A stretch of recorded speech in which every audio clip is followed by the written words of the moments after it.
So, with the upcoming NFL season and another year of fantasy football, I wanted to go over some mistakes to avoid this year. And this is really based off of my personal experience, in addition to looking at a lot of the statistics for the last few years and a lot of the analytics. So, one of the biggest mistakes I see early on in the fantasy football draft is not drafting a running back early enough. And I think this is really due to there being less running backs than wide receivers overall in the NFL altogether. And also, since running backs usually do score more points on average, this is especially the case in non PPR leagues or custom formats that don't really allow as many points for receptions. And especially for the flex positions, I think a running back here or having 3 running backs total is just going to give you a lot more bang for your buck. But even for PPR or a standard PPR league, you still have running backs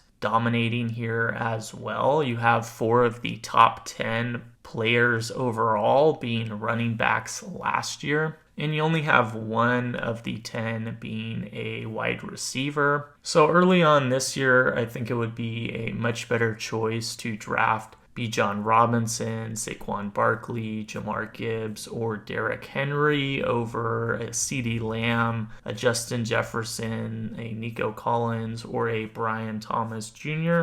And on a similar note, I think the same could be said for an elite quarterback. I think this is one of the biggest overlooked positions and one of the biggest misconceptions in fantasy football is to really settle on an average quarterback. And I really just don't see the point in doing this if your quarterback usually is going to score the most points for you every week and every season just due to the position and the nature of how the points work. And another reason I think quarterbacks are so valuable is that they're really rare and hard to come by. There's only a few dominant quarterbacks every season, and usually they all are the same handful of guys. So there's really not much room to fall back on in terms of a good quarterback, and especially with the growing style of top quarterbacks being able to run, it's really hard to compete without one. And this is especially the case for throwing touchdowns as well as having rushing touchdowns from your quarterback. And really some statistics to back this up. Having a top 3 quarterback in your league would give you about a 70 or 80% chance of making the playoffs. So I really think a good quarterback is the best way to be competitive in each league. A third major thing here, I think, which is a repeated pattern, is really drafting rookies too early.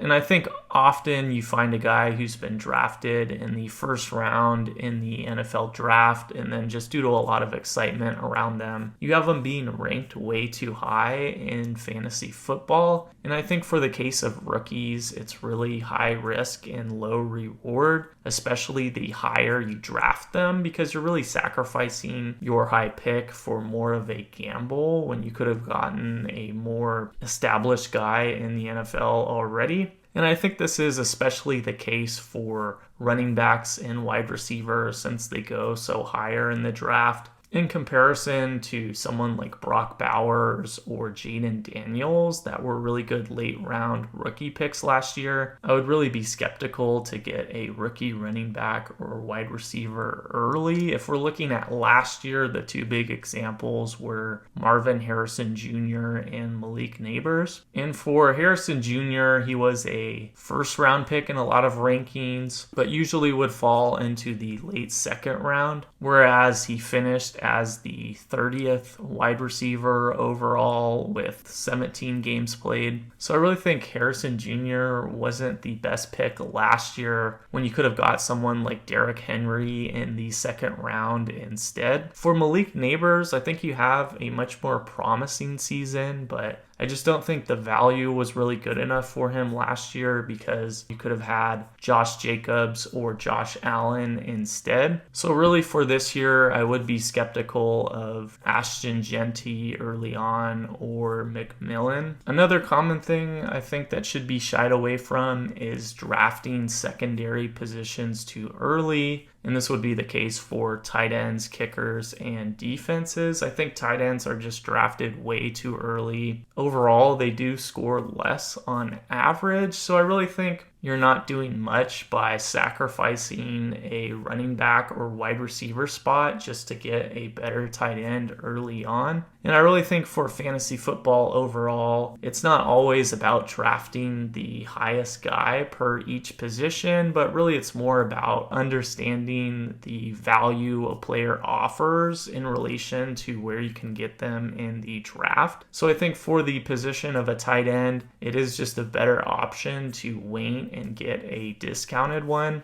So for this year, I'd really pass on Brock Bowers or George Kittle in the second round. And I also think for the case of tight ends, you can also pick up a lot of great guys on the waiver wire. And I would also say the same could be applied for kickers and defenses. I think they also go usually way higher than they're supposed to in fantasy drafts, and I really think this is kind of a behavioral pattern in terms of someone really wanting a certain defense, so they end up getting them a few rounds earlier than where they're listed, and then that really causes a chain reaction where everyone else starts to draft a kicker or a defense. And I really think for either of these positions, it's just not worth the risk of drafting them so early. I think you usually can pick up a great defense or a great kicker early on in the waivers, and they usually can end up being better than whoever you drafted anyways. So I think it's a much better choice to